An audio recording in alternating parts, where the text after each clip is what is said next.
Good morning. I'm going to share a story from a little book by Saro Alva.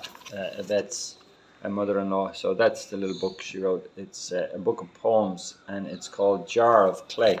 And the basis of Jar of Clay is from the verse, we have this treasure in jars of clay, that the excellence and the glory may be seen of God and not of us.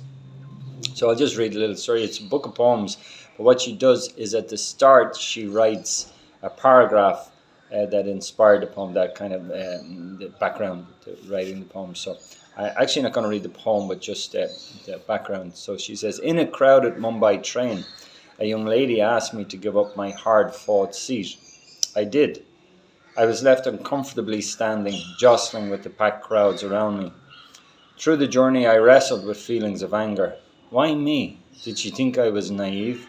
Did I look like a simpleton to be taken advantage of? I was much older to her. There were many youngsters. Just before the lady got down, she came to me, called me Maji, and thanked me. She told me that she was expecting and was feeling very dizzy. My perspective changed. What made the young lady ask me for the seat? What makes people comfortable to share their problems with us? And I thank God that she saw God's light in me, which let her know I would oblige. People need to see that there's something different in a child of God. And I realized I, a believer, with all my human emotions of self, am still a vessel of God, through whom God's light shines. You know, there's a story Jesus tells in the gospel. It's in John's gospel, and Philip, I think it is, and Andrew, both of them are involved. And some Greeks come and they say to them, and Andrew, I think they say, "Sir, we would see Jesus. We want to see Jesus." And so they come to Jesus, Philip or Andrew, and they say, "There's some Greeks want to see you." And Jesus says, unless a kernel of wheat falls to the ground and dies, it abides alone. But if it die, it brings forth much fruit. And Philip and Andrew are like, okay, that's great. That's lovely. Some Greeks want to see you. And like the point is that when they said to Jesus, "Sir, we want to see Jesus," this is his answer to them.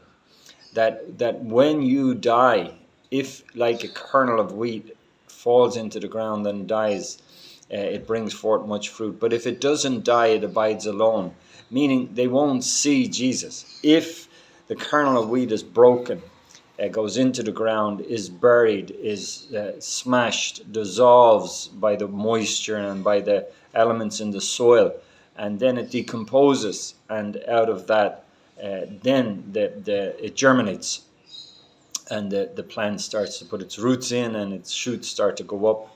And then as time goes on, that one kernel of wheat becomes a sheaf of wheat, out of which there are hundreds of grains of wheat. And then each of those grains of wheat can be replanted and into hundreds of hundreds, and on and on. And but if the kernel of wheat doesn't die, then it abides alone. And you know, it's that brokenness. It's the broken jar, and we are jars of clay, as we just read from that story from Saru, that she's saying that, you know, she was broken, and in her, you know, she's a human. She's a jar of clay. She's got those human emotions and all those human emotions, but somehow the light of Christ is still in her, and it shines out of her. And likewise, you know, God does put us through various pressures. Life just does it, and that pressure breaks us, but the breaking causes the light to shine out through us. Or in the other illustration that Jesus gives of the kernel of wheat going into the ground, it goes into the ground, is buried, and decomposes.